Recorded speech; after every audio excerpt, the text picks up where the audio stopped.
Olá pessoal, meu nome é Ramon Vargas, eu sou advogado, internacionalista, fotógrafo e um apaixonado por política e por história.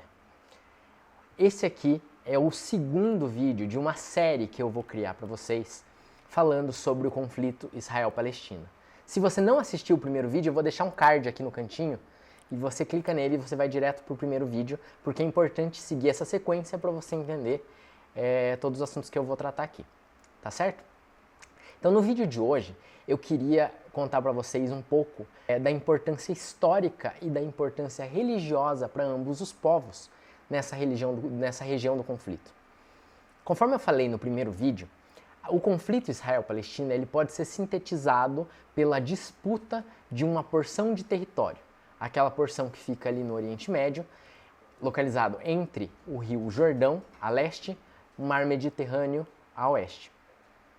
Então, aquela região ali, ela já vem sendo um alvo de disputa há séculos, né? A gente vê o conflito Israel-Palestina como sendo uma coisa extremamente nova, do século XX, mas na verdade aquela região já era objeto de ocupação e disputa há muito tempo. Então, agora a gente vai tentar entender um pouquinho o que cada um dos atores envolvidos entende que é o seu direito de estar ali. Então, no caso do povo hebreu, começando pelo povo hebreu, o que eles entendem que é a sua ocupação naquela região? Por que eles defendem que eles têm o direito de estar ali, que aquela terra é deles? Bom, os registros históricos indicam pra gente que o povo hebreu já habita aquela região, já estava naquela região há milênios. Então, igual eu falei no vídeo anterior, no primeiro vídeo, o povo hebreu é um dos povos semitas, um dos povos que descende de Sem. Então, o povo hebreu ele já se encontrava naquela região há muito tempo.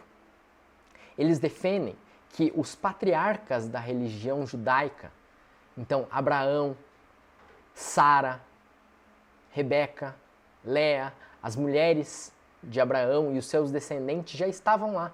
Então, se eles já estavam, por que eles saíram daquela região? O povo hebreu, eles já foram perseguidos na história em diversos momentos. Eles eram perseguidos, saíam de lá e voltavam. É um movimento de ida e retorno para aquela região onde hoje é o Estado de Israel, que já dura milênios. Então, só para citar alguns exemplos, a primeira diáspora, acontecida cerca de 500 anos antes de Cristo, o povo hebreu foi expulso da região pelo Império Babilônico. Essa época foi a época em que foi construído o primeiro templo de Salomão, que é um templo de importância religiosa para o judaísmo muito grande. Já na época contemporânea a Cristo, quem dominava aquela região era o Império Romano. Tanto que várias das citações bíblicas que são atribuídas a Jesus Cristo são fazendo referência aos romanos, que eram justamente o Império Romano que dominava a região naquela época. E os hebreus foram também expulsos daquela região pelo Império Romano na época mais ou menos contemporânea a Jesus Cristo, cerca de 2000 anos atrás.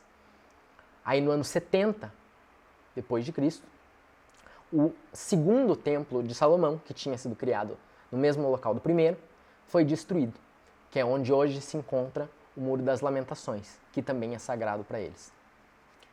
Depois disso, houve outros episódios em que eles foram expulsos da região, mas eles sempre retornavam.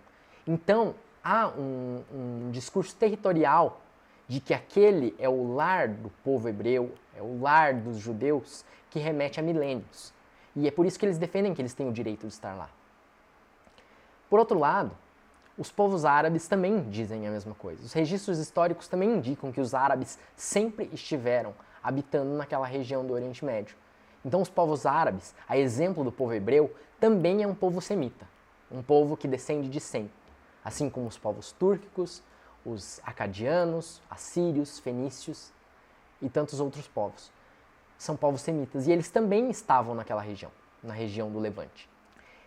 E eles também habitaram aquela região ininterruptamente durante vários séculos. A ocupação árabe na região vem muito antes da criação do islamismo. muitos séculos antes da criação da religião islâmica, da fundação do Islã, já existia ocupação árabe na região. Existem árabes na região onde hoje se diz que é a Palestina há muito tempo. Tanto que mesmo nas escrituras do cristianismo, por exemplo, você vai ouvir referências aos filisteus. Os filisteus eram um povo que habitavam na região onde hoje fica localizada a faixa de Gaza. Tanto que em árabe, Palestina se fala al-Filistin, que é a mesma raiz, al-Filistin do povo filisteu. Então os árabes, eles também têm uma ligação, uma raiz histórica com aquele território que já remete a séculos.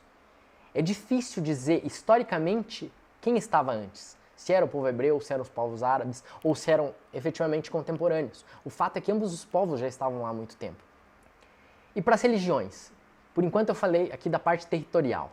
Mas e para as religiões? Por que aquela região é tão importante? Vamos começar para os judeus, para o judaísmo. Tem várias cidades que são localizadas hoje em território de Israel e também na Cisjordânia, que tem grande importância religiosa para o judaísmo. A cidade mais importante para o judaísmo é Jerusalém. Tanto que, para os israelenses, eles consideram que moralmente a capital do Estado de Israel é Jerusalém, porque é o berço do judaísmo. Então, em Jerusalém, eu falei para vocês do primeiro templo de Salomão. O primeiro templo de Salomão, nas escrituras sagradas, até no Antigo Testamento, existem passagens em que dizem que um anjo de Deus, um anjo do Senhor, desceu à terra e falou com Davi. Davi, aquele mesmo da história de Davi e Golias. E disse para ele que ele deveria construir um templo dedicado ao Senhor, dedicado a Deus. Davi acabou não conseguindo levar a cabo esse plano, mas o filho dele, Salomão, o rei Salomão, foi quem construiu. E construiu o primeiro templo de Salomão, que foi dedicado a Deus. Esse templo, conforme eu já mencionei, ele foi destruído. Séculos depois, já num período mais ou menos contemporâneo à era de Cristo, esse templo foi reconstruído pelo povo hebreu. E ele foi construído no mesmo local onde se acreditava que estava o primeiro templo. E era o segundo templo de Salomão. Esse templo foi destruído pelo Império Romano, mais ou menos por volta do ano 70 depois de Cristo. O que sobrou desse templo, uma das suas paredes, era uma construção enorme, magnífica. O que sobrou desse templo hoje é o Muro das Lamentações, que é o ponto mais sagrado do judaísmo, onde os judeus vão e fazem as suas preces. Então a gente pode perceber já que Jerusalém tem uma importância religiosa muito grande. Mas não é só Jerusalém, existem outras cidades. Por exemplo, Hebrom. Hebrom é uma cidade que fica ao sul de Jerusalém, num território onde hoje é a Cisjordânia. Em Hebrom está localizada a tumba dos patriarcas. A tumba dos patriarcas é o local onde se atribui estarem enterrados os patriarcas da religião judaica. Então, segundo o Antigo Testamento, Abraão teria comprado um terreno. Abraão teve várias mulheres. E ele comprou aquele terreno. Uma de suas mulheres era Sara. E ele comprou aquele terreno para enterrar Sara. E foi lá onde Sara foi enterrada e onde o próprio Abraão, onde acredita-se que o próprio Abraão, que é o patriarca da religião judaica, é onde se acredita que Abraão está enterrado. Então, Hebrom é uma cidade também, um ponto muito importante para o judaísmo. Então, além das vinculações históricas com o território, com o terreno, ainda se acredita que aquela região é a terra prometida. A terra que Deus, na sua aliança com Abraão, teria prometido ao povo ao povo de Israel. E é por isso que, para a religião judaica, aquela região é tão importante. Não é só um pedaço de terra. Eles não poderiam simplesmente estabelecer o seu Estado, o Estado de Israel, no continente africano, ou no continente americano, ou seja onde for. Tem que ser lá, porque é lá o local onde Deus prometeu que seria a terra deles. E para o islamismo, para a religião muçulmana, também existe uma grande importância histórica. Também em Jerusalém está localizada a Esplanada das Mesquitas. Na Esplanada das Mesquitas tem uma mesquita que se chama Al-Aqsa, que é considerada a terceira mais importante de todo o Islã. Então, as duas primeiras estão localizadas onde hoje é a Arábia Saudita, em Meca e Medina. Em Jerusalém está a mesquita de Al-Aqsa, que é a terceira mais importante para eles, que é de onde teria subido o profeta Maomé e ouvido diretamente de Alá, que lhe ditou quais eram as palavras do Corão.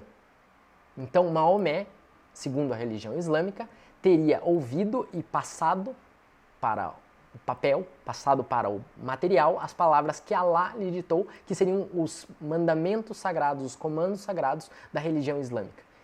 E ele teria subido aos céus diretamente do ponto onde foi construída a mesquita de Al-Aqsa. Então existem fundamentos religiosos e históricos que vinculam ambos os povos àquela região. E é por isso que nenhum deles abre mão delas. Porque eles acreditam, tanto árabes quanto hebreus, tanto muçulmanos quanto judeus, que eles têm o direito de estar lá. Então é isso, gente. Esse é o segundo vídeo. Vou ficando por aqui hoje. Se você ainda não é inscrito no canal, se inscreve. Ativa o sininho para você não perder as notificações para os próximos vídeos que eu vou soltar. E se você gostou desse conteúdo, deixa o seu like, compartilha com quem você acha que pode se interessar por esse tema também. Valeu e até a próxima.